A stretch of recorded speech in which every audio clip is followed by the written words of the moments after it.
12 năm về kêu như thành lễ, có tiếng về suốt một thời không hay. Giờ đứng bên cạnh nhau sao thấy buồn tái tê.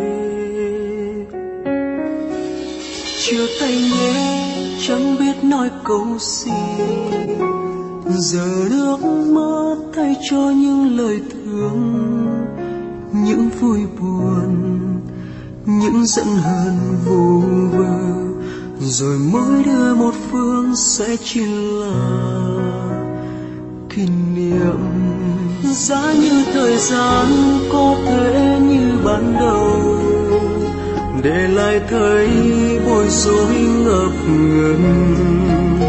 Khi lần đầu tiên chưa quen, ngại ngùng trao cho nhau lá thư làm quen. Oh no, những tiếng gọi mày tao thân thiết từ thuở nào đã rơi vào quãng không gian của nhớ thương, và hiện lên những lúc tan trường bên nhau, rồi lặng đi trong khoảng trống của tâm hồn.